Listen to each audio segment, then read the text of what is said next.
people are expecting. People are expecting quite a bit. This is your time. You want to win. You gotta be like this. There are no shortcuts in life. You'll get better because you make each other better. The inches we need are everywhere around us. I know plenty of people that are capable. I know fewer people that are willing. You have to believe it to do it. Now, what are you gonna do?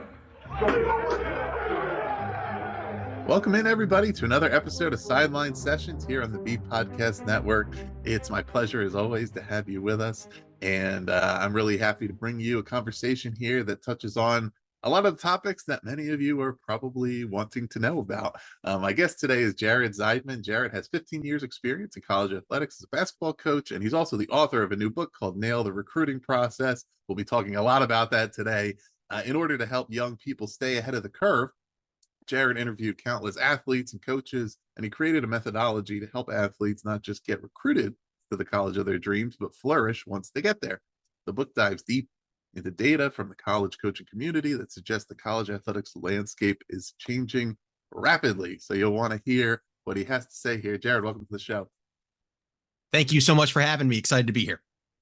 So I gave a very, kind of brief background there, but there's more to your story. So I'd love you to share a little bit with our listeners what your experience was in coaching in the college level, and then how you transitioned to what you currently have been focused on and the research you did in writing this book. Sure. I'll do my best to give it in what the cool kids call the TLDR version.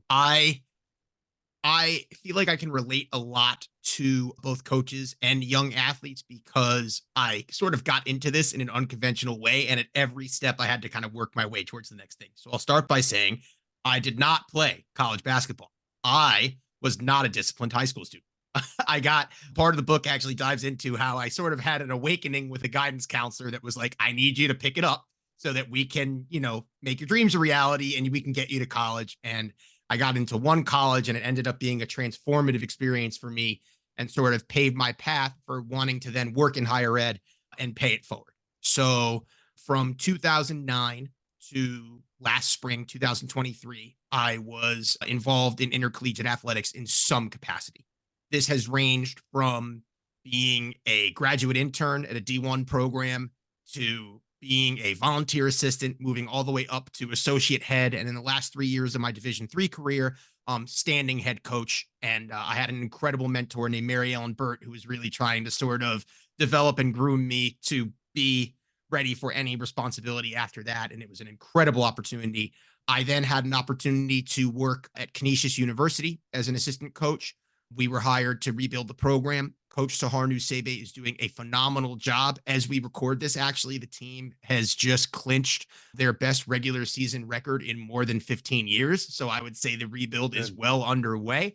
The reason why I'm saying they a lot is because my role with the team has changed a lot in the last 12 months. So in 2022, right after our season ended, actually a little less than 2 years ago, I got COVID for the first time, was fine when I had it, but in about 4 to 6 weeks after having it, had a series of major shutdowns in my immune system that required medical interventions and a lot of different sort of recovery methodologies. And then over the course of the next year, the young people can relate to this one, as I, quote, toughed it out and tried to continue working through it.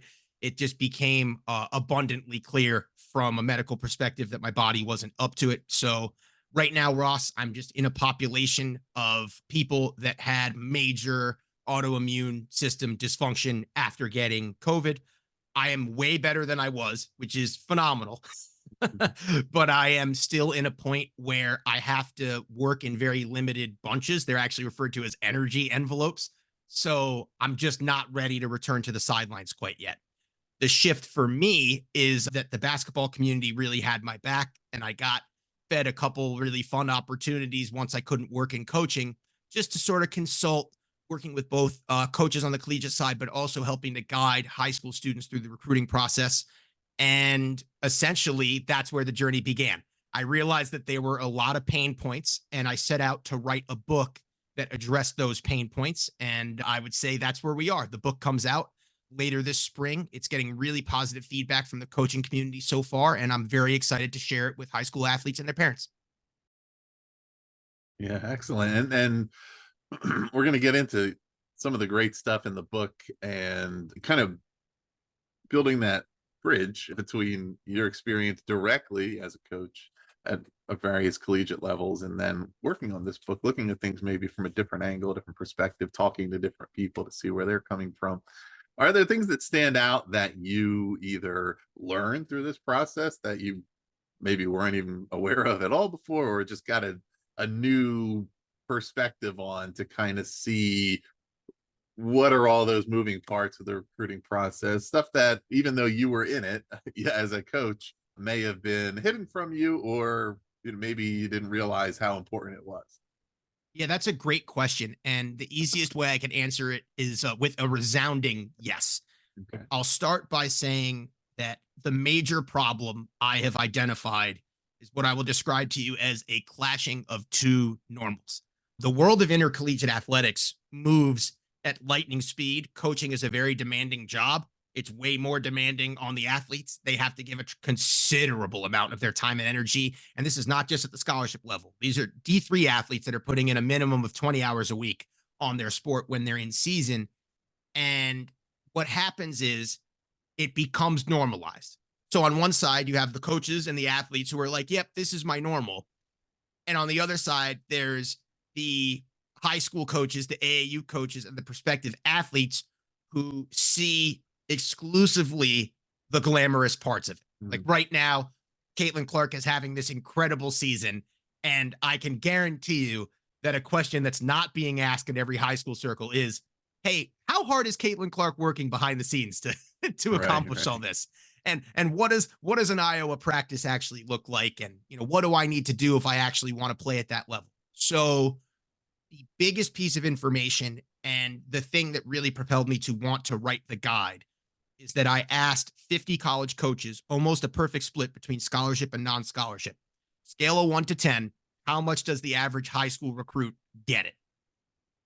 10 would be they completely got it. 1 would be they didn't get it at all. And the average response, regardless of division or competitive level, was a 3.5. So in my mind, I was like, okay, we got to address disconnects here. And that's kind of what set me on this journey. And the book really talks about those disconnects specifically in getting it. How do you develop a better attitude? How do you make yourself more recruitable? And then how do you show up on day one without going through the gigantic shock that a lot of people go through, because a college coach just assumes you have someone in your corner explaining it to you, and oftentimes you don't. Yeah. And I'm sure some of those elements, like the hard work required, right, and the amount of hours you're putting in, and again, the fact that we see, what we see on TV or in the media is the tip of the iceberg as far as the highest profile sports, the most glamorous programs, the top athletes. But there's all these other sports and all these other levels where athletes are working just as hard, just as much, and balancing their academics and everything else. And those things are true over time always. And yet there's also a lot of things that are changing, right? And I referred to this a little bit in my intro about the rapidly changing athletics landscape. But what are some of those things that you observed are like quickly changing that people should be aware of? Yeah, there's an old leadership phrase called intent versus impact. And the idea is when you're leading change, you're working on changing an organization, you always do things with the best intentions, but you oftentimes don't really know what the impact that you're making when you make changes is until after you've done it. And you have to just sort of assess it really quickly. For college sports, I would say football and basketball are the most publicized ones of this, but this is actually like endemic of all college sports. That impact that's happening real time is the adjustments made to the transfer portal after the COVID shutdown. So what this essentially looks like for your listeners that are maybe less informed or newer to the subject, it used to be that when you transfer to school at the scholarship level, you would have to sit out a year in order to then play at the new school. And this, in my opinion, was not fair to the athletes, because no matter how many athletes transfer, they actually transfer at lower rates than regular students. So you can't, as the NCAA on one side, argue that these are just regular students that are amateur athletes and then hold them to different standards. So the intent was perfectly well placed. Now people can transfer. Here's the impact, though. Last year, 20% of scholarship level basketball was in the transfer portal. So that's literally 1 in 5 college athletes with college experience was in the transfer portal. What this is unintentionally impacting is the high school recruiting pool.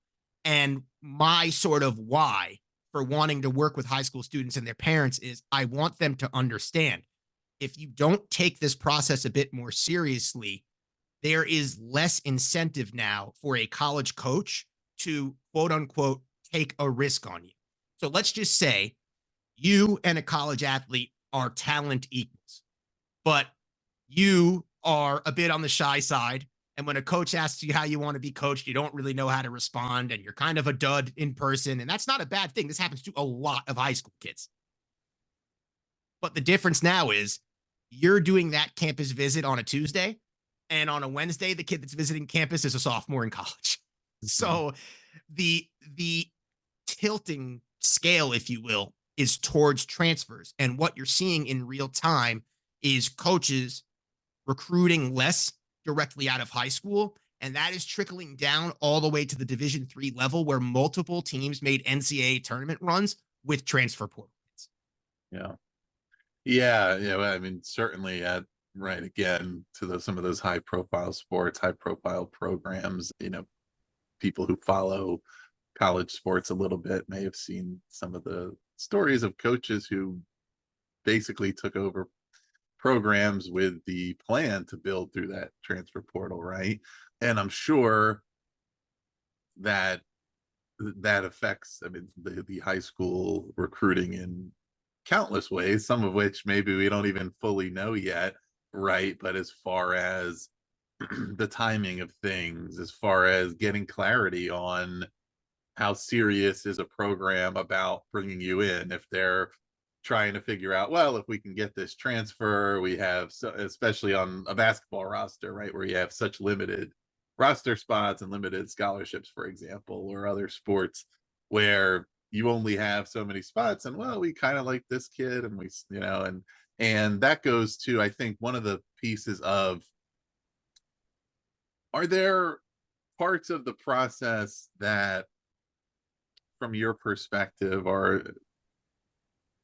you're concerned about, right? Things that are particularly important maybe for young athletes, for their parents to be looking out for, things that might register as red flags to you, or just areas where there's common misunderstandings, right, about a program's relative level of interest, or the way in which certain coaches may or may not handle the process, or just systemic things, right? Whatever it may be, that whether it's stuff that's related to shifting, the shifting landscape, or just long-standing issues, but things that are kind of like, watch out for this, be aware of this, because it could be a problem if you're not paying attention. That is a great question, Ross. And I'm actually I'm gonna appeal as a lifelong video game enthusiast. I'm gonna appeal to your youngins with either a Madden or an NBA 2K create a player example. I want you to imagine that there are multiple attributes. So if you think about Madden and the coveted getting a 99 in Madden, that means that your attributes are maxed out in every stat. What it tends to actually look like, though, across positions for normal athletes, is you have one incredible attributes and then the rest are kind of like sprinkled. So for example, teams will find a role for a recruit that is literally the fastest human being on the floor or the hardest working rebounder on the floor. And what I want recruits to understand is their soft skills that have absolutely nothing to do with their actual talent in the sport when you're being recruited are also skill attributes that coaches are evaluating. So I want you to think of 4, Ross, and I think this will help your listeners. This is a little bit of an oversimplification, but it will help them visualize it. Sure. Tier 1 is your talent. And obviously there's a talent floor and talent ceiling for every level until you get to the very top, which is Power 5 D1, and that's the ceiling. But then aside from talent, there's your attitude. What is it? how are you carrying yourself? I guess is the best way to say it when you're on the floor. What is your talk like with your teammates? How are you handling coaches? Then there's your resilience, which is something doesn't go your way. How are you responding to it? If you miss an open shot, do you go back on defense and get the next stop? And then more importantly, are you inclined to still shoot the next time that you're open? What's your mindset like? And then the last one, and I think this is the one that people need the biggest level of improvement on. What is your communication like? And what's happening is coaches are willing to sacrifice one of those attributes if, kind of like the Madden example, you fly up the other. Like if you have the best attitude ever, one of the things I learned in the data that I was floored by is coaches are willing to take on a kid with less talent if they just know that that kid, like sight, first watch, that's a future captain. They're willing to take that kid. And you've seen examples all over sports where oftentimes the locker room leader is not the key player. But once you're deficient in multiple attributes, that's when coaches start putting up the red flags. So if you have a bad game and you also have a really bad attitude game, that could be a red flag. If you are just not confident on the floor and not resilient on the floor, that could be a red flag. So I want young people to understand that this process is much more holistic than they think. College coaches are not just recruiting kids that they think can be successful. The baseline for admission is, can you handle it? And they have to find kids they can handle it. Yeah. Yeah. And of course that, you said talent being the tier one piece, often determinative of how much are coaches willing to compromise on the others, or how much do the other factors need to kind of bring up the overall profile, right? To say, okay, this athlete is relatively not quite as talented as the other, but they're really, they have great attitude, great communication. They'll make the whole larger than the sum of its parts. They'll be a great part of the team, right? 100%. And, of course, all the things beyond that is this student athlete going to be able to stay in school, right? Things like that a coach, you're not much good to a coach if you're failing your classes and you're not eligible to participate and all that kind of stuff. And I hopefully there's a reasonable level of understanding of that, but it's another piece that it needs to be understood, how important that is, and how, depending on the schools and programs you want to target. And that's one thing I want to talk about as well, is how do high school athletes get kind of an accurate evaluation of where they stand, right? A confirmation of their abilities, of the types of schools and programs and levels, D1, 2, 3, etc., where they should be looking. Because, right, with so much out there, so many athletes, so many schools, so much social media, right, it is important for athletes to take an active role in their own recruiting and not just wait for somebody to come find them. And also, like, take ownership of their lives in general, right? Go where you want to be, don't wait for somebody to tell you. But yeah, how do I know as a young athlete or as a parent of a student athlete where I should even be looking? How talented really is my kid? Where do they fit in? So I want to tackle this answer in two parts. And the cool thing about part one is it's not from me. This is directly out of the mouths of current and former college athletes that I interviewed. And a common theme from what they shared with me is, to put it concisely, they didn't always love how honest their mentors were with them when they were in high school, but they realized that they had a leg up on people who didn't have mentors that were honest with them. So a section of the book that I'm willing to share now is how you find that mentor. I would strongly encourage players to touch base with either a high school coach, a local AAU coach, a local skills trainer, someone that can give them an honest assessment of either existing game film or going through a workout in person with the coach. And most of the time, and emphasis on most, not all, but most of the time, a high school coach or an AAU coach is well networked and can help you find the right person. In the odd chance that you aren't, I volunteer to eval you. Like, I think we're only talking about like 0.1% of the population. I'm that confident it's going to happen that way. You'll learn very quickly who your mentor is by the way they talk to you when they give you that eval. If they look at you and they just say nothing but good things and they insist that you're the next big thing because you're 6 feet tall and can tie your shoes, that's not your mentor. You have to find someone that's willing to give you direct and honest feedback specifically about the strengths and limitations, not only of your game, but the best ones, the strengths and limitations of how you're actually behaving on the court. You get called for a travel, what's your behavior look like? Are you high-fiving teammates? Are you leading? Or are you sort of just kind of a passenger? And there are great mentors out there that do this. Those mentors will then assess you in terms of where your fit is.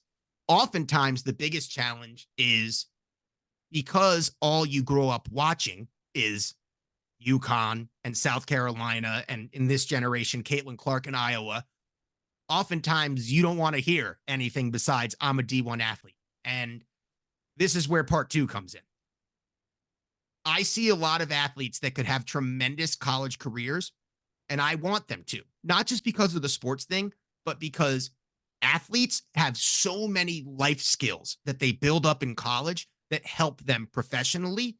And they shine in interview processes. They shine on teams at professional levels. I want more of them to have that experience in college. So part 2 is, you think you're D1 or bust. I want you to reach out to a local D2 or D1 coach, and I want you to ask them if you can come in and watch either a practice or an individual workout. I've never, and I repeat, never met any college coach that would say no to this because they want to help grow the game. And if you watch a D3 or D2 kid work out, it will blow your mind as a high school kid. You're like, oh my God, these kids actually get held to the same exact standards as the D1 kids. This is just as serious. Practice is really intense.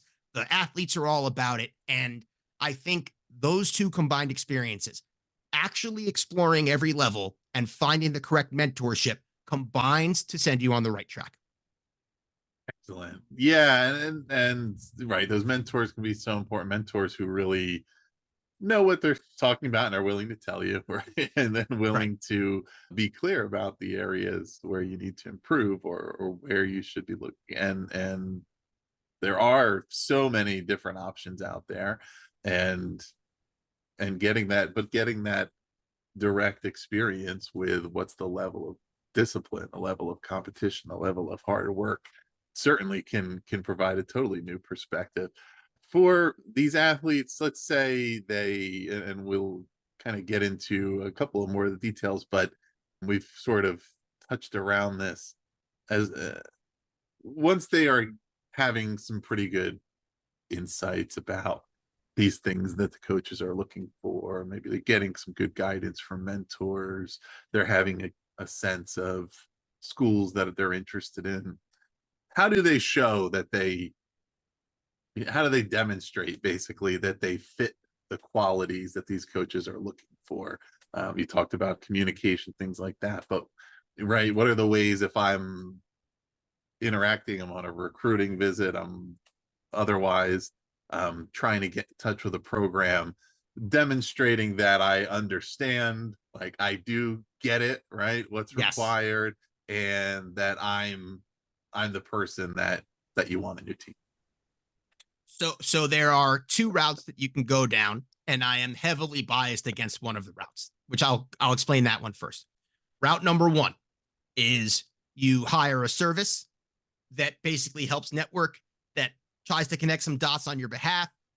One of the good things that those services do is that they assess you and they try to find the fit for you.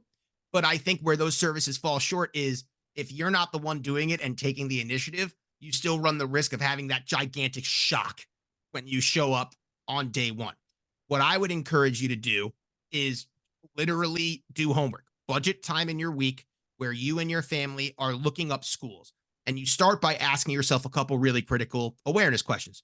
Where do I want to go to school? In region, out of region? Do I want to live on? Do I want to commute? And once you sort of filter through what I would describe as the regular college search questions, then you're going to literally email members of the coaching staffs at those schools. The number one way that you can show your interest is by calling and emailing a coach on your own. And the reason why that's so important is because the pendulum is all the way to one extreme side in the year 2024, which is that I can tell you this because I've lived it. All these coaches get are mass emails from services. And most coaches, myself included, did nothing more than power skim them if they didn't delete them outright. Because the way I'm looking at it as a coach is if this individual doesn't even want to take the effort to reach out to me directly, how are they possibly going to handle what I have in store for them once they arrive to campus? So any steps that you can take as an individual, and I'll use a word very intentionally here, humanize the process for you. Send the emails yourself, make the calls yourself. When you're on the phone with a coach, show that you did a little bit of homework, almost like honestly high school job interview prep. Like show that you kind of know a little bit about what's going on. Those are huge things that will be differentiators. And again, going back to that attitude thing, if you take that initiative, the coach immediately thinks to themselves, okay, at the attitude stat is a check. That would be my immediate first advice. Yeah, that's an important point. I think it's worth even getting into slightly more detail about what this means, because coaches listening, parents, folks that are involved in different types of professions, this concept might be something you're familiar with. And if I'm understanding correctly, when you're referring to these mass emails from the services, this is, they've done their data collection, right? And they're sending that same email to who knows how many schools. And Correct. You as a coach are to say, well, I have no idea if this kid is serious about this school at all, because there could be 100 other coaches getting this same email. Am I really going to spend my time learning more about this kid versus the one who reached out to me directly, showed they did a little homework, they actually know, they do know what our program is? That is exactly it. And like you and I as adults, we're more versed in email than I would expect a high school kid to be. But you and I could probably sit here for an hour and just complain about how many emails we delete every day because our name is in bold in the subject line. And then you just know it's a spam email or a sale email. And, that's what these things do. All these services, it's about efficiency and bang for your buck. And you're trying to do this with a populace, college coaches, who are probably the most quality time and detail-oriented group of people that you could possibly imagine. And Ross, to bring this full circle, the most interesting thing about the data of the book was it wasn't like your typical political sorting data. It wasn't like a polarizing issue where it was like 50% on one side, 50% on the other. With one notable exception, which I'm sure we'll talk about later, all of the data was a groupthink for the coaches. Like they're an incredibly hive-minded professional group. So you nailed it. If the email sort of looks or smells like something that was sort of sent haphazardly by an agency, a coach is going to ignore it. Yeah. And so much of this, and we're talking about how you as a young athlete represent who you are, right? And as you're growing into adulthood, you'll learn that you really, what you have is your reputation, right? And you really want to be careful about who else you allow to represent you, and who you're associating with, right? And some of these services may be totally reputable and may conduct their business in a positive way, and coaches may have a positive view of them. Some of them might not. And when I see that the name of that service coming in my email, that's all I'm looking at. I'm saying, well, I'm not listening to these and to give people a very, like, an example of what this looks like at a 1% of the effort level of what a coach has to do to recruit a player is, I get the same kind of things, for podcast guests, right? I'm a podcast host. 70-80% of the time they're irrelevant, that somebody's just plugging in a bunch of the same thing and sending it out to everything they can find. There are other times maybe they're relevant, but I had one not long ago where one came in, I said, oh, this guest is pretty interesting, responded to the rep, said, yeah, I'd like to have them on the show. Here's how you get scheduled. Couple of days. Oh, sorry, their schedule's really busy. They're not available, right? Bingo. What happened, I don't know, right? But in either case, this person wasn't really serious about being interested in being on the show. And that took me, I mean, it was all I had to do was send them an email, but it was still a waste of my time. Now imagine how much more time coaches have to spend on going through the process of recruiting a student athlete and figuring out their roster. Do they want to do that for somebody who's not really serious?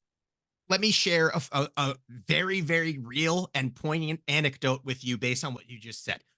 I don't want to bash the entire genre.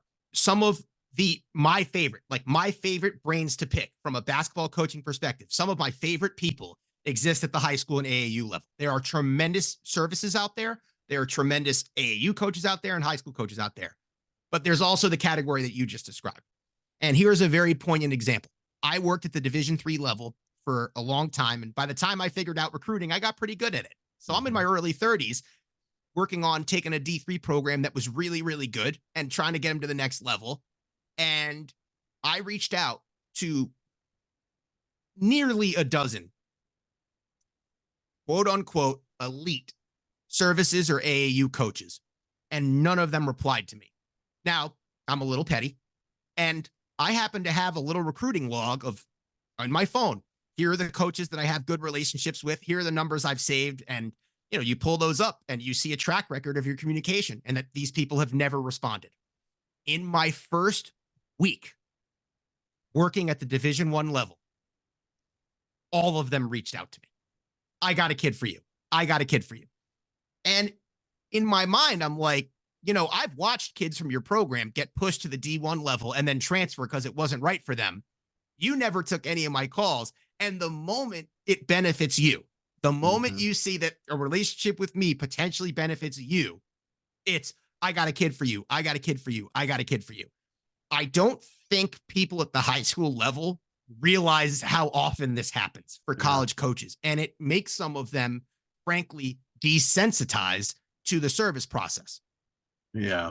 So, I mean, that's a great illustration of if you are one of those, student athletes, right, then that's a dynamic you want to be aware of and not get caught in the middle of, right? Because you see a message from that person who wasted your time last time or ignored you when you needed, a little help, and unfortunately there's some kid behind that, and it's like, well, this person that's representing them, I can't trust what they're going to do, or I don't, or they're bombarding me with who knows. So we got into a lot of great stuff here, but there's even a little more specifics right in the book. GEAR, this framework that you've developed through your work, and you've been coaching young athletes through. What's it about? So based on the data that I collected from college coaches, and then based on my conversations with athletes, I wanted to have something that was just a quick hit acronym of like, here's what you really need to focus on.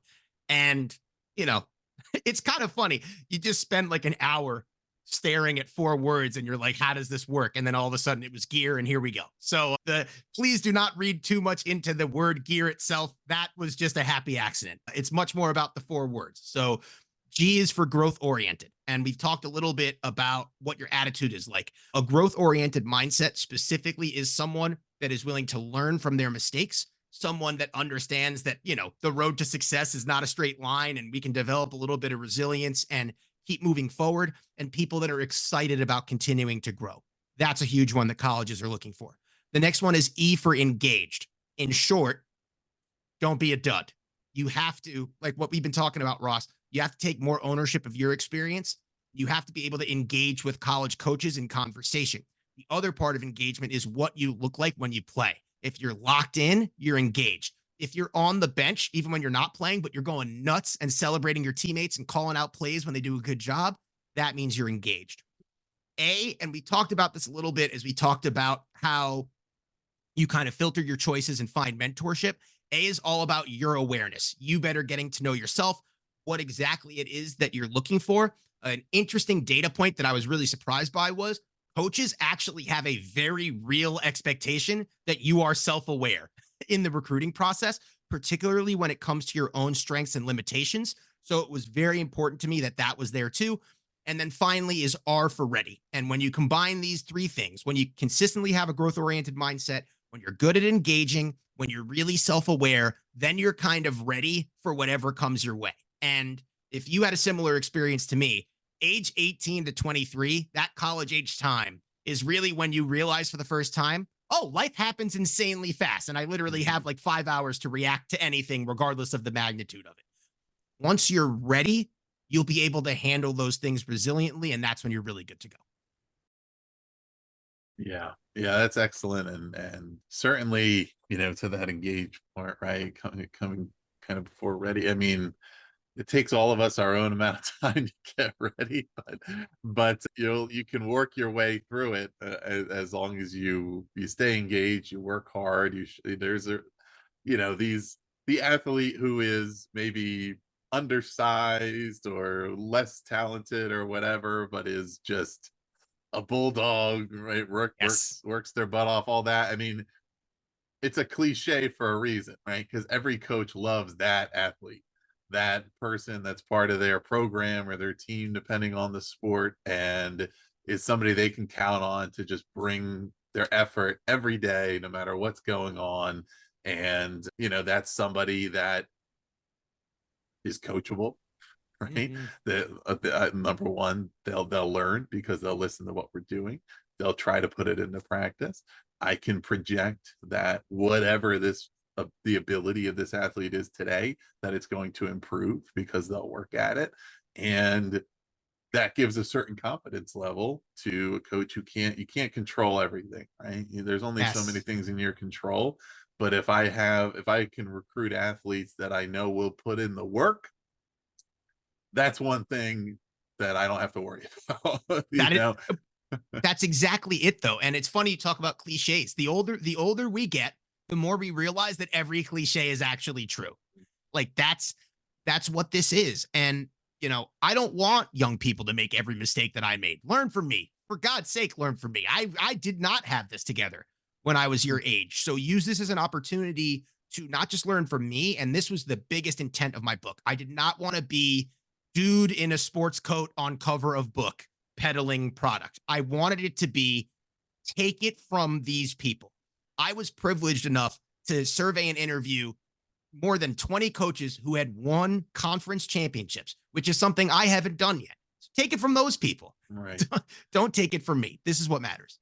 Right. And when you think of what mistakes frustrate coaches the most, mental mistakes, lack of engagement. I'm not engaged. I'm not paying attention, and lack of effort. Right. I mean, you can certainly make mistakes when you're trying hard, and sometimes trying too hard can lead to a mistake. But every coach will take that and work with that over the athlete who's making mistakes because they're not trying hard. So again, a way to differentiate yourself, a way to show that you're a fit for a spot that you're interested in when there are so many others who are interested in these things. Are there, I think we've talked a lot about the things that coaches do want. Are there myths about what they want or what they think, or, Great question. And I'll look to kind of get it out of the realm of some of the things that we've discussed. I would say the two biggest myths that I really want to bust with this book. One is about the prestige, quote unquote, of your high school and AAU team. And one is about what's the most polite way that I can say this? Your identity as an athlete. So we'll start with the easier one, which is high school and AAU. I had an interview with a coach that last year won a national championship in their sport. And I talked to them about AAU in high school. And one of the things they shared with me is that they did not think a single member of their national championship team could have afforded to go to the best private high school in the region or play for the most prestigious AAU team in the region. Yet she got all of them. And what I think young people need to understand is if you take these steps that we've been talking about to grow your soft skills and you hit the talent benchmarks, it is a college coach's job to find you. I have been in high school gyms in the middle of nowhere Philadelphia is not just in Pennsylvania. It's a small town in supremely northern New York where where we got to watch one of our favorite recruits play. You can find people, and that is our jobs. And if we don't do that job well enough, we literally lose our jobs.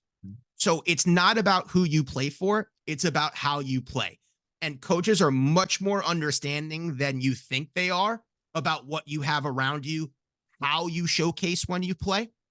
So it's okay to be where your feet are and go as hard as you can. And do not let anyone tell you otherwise. Now, if you want to go have a different high school experience, by all means, that's awesome. I've also been to tournaments where I've seen some of the best high school teams in the country play.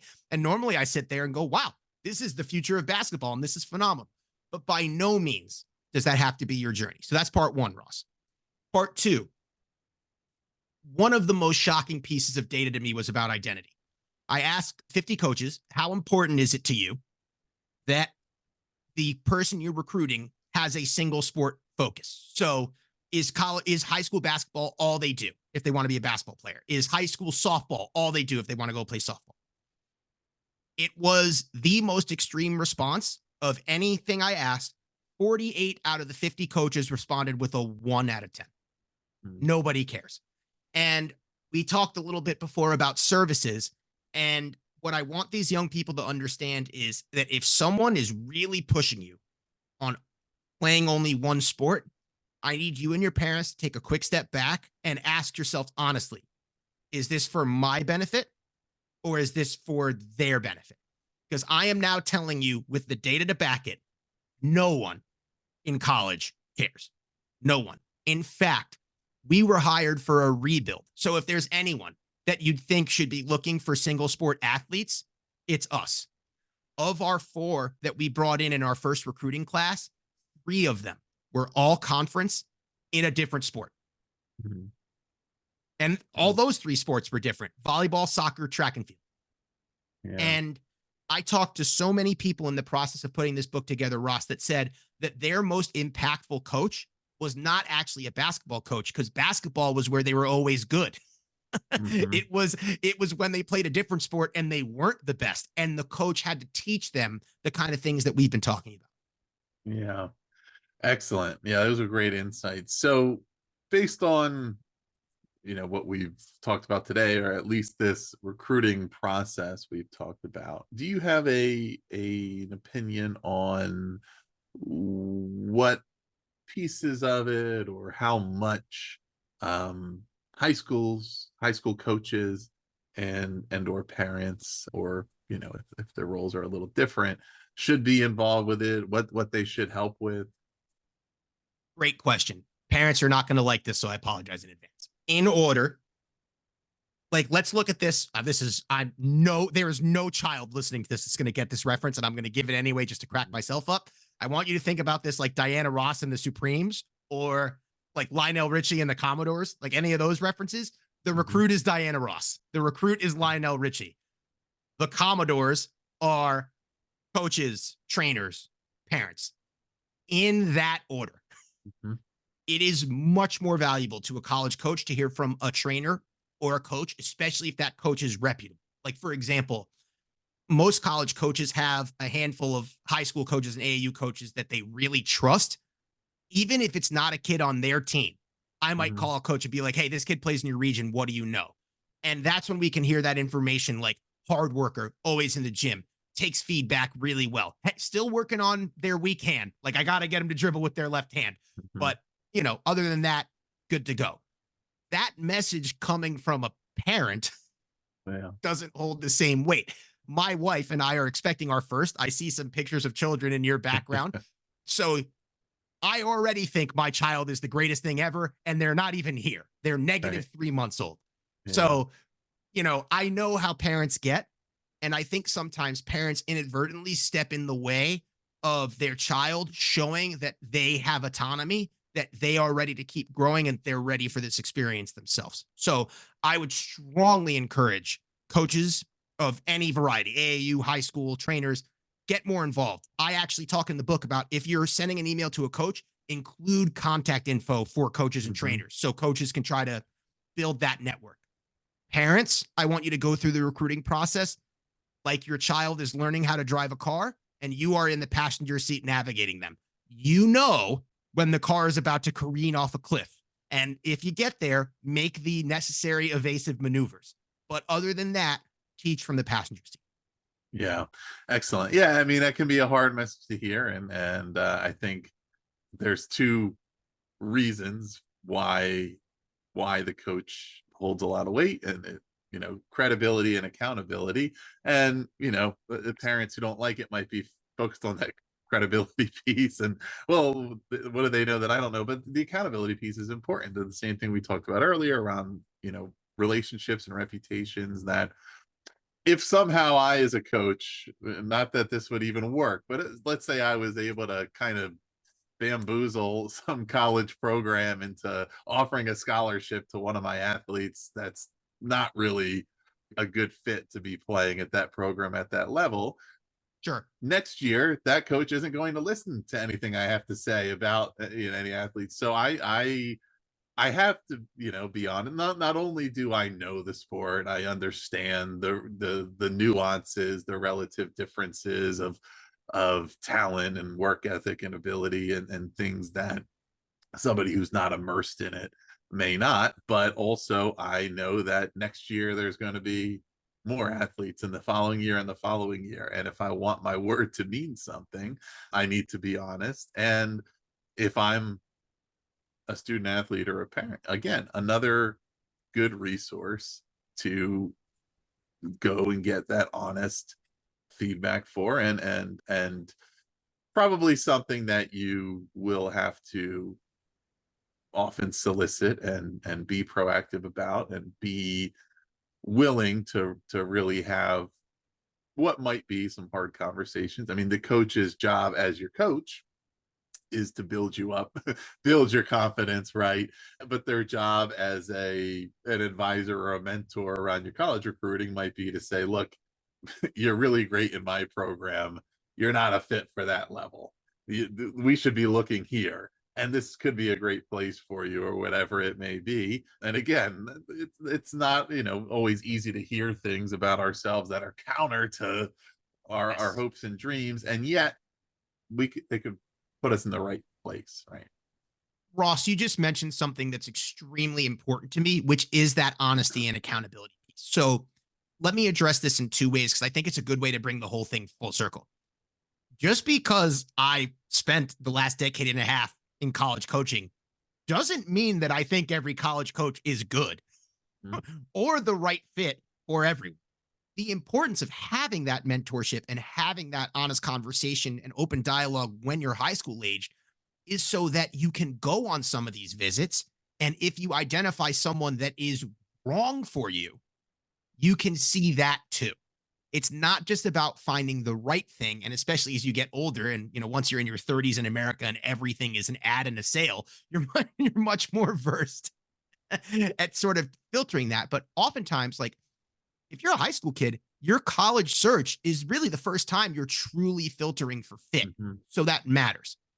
Now, the final thing, and this is maybe the accountability piece for parents. I know I mentioned to you before that there was one piece of data that I was going to probably get back to later. Here's that piece of data. The only polarizing piece of data from the research was how college coaches handle over-involved parents. So there is a strong contingent that includes some very, very successful coaches that have just sort of said, I'm not sure this is something that will ever be reset. This is the new name of the game.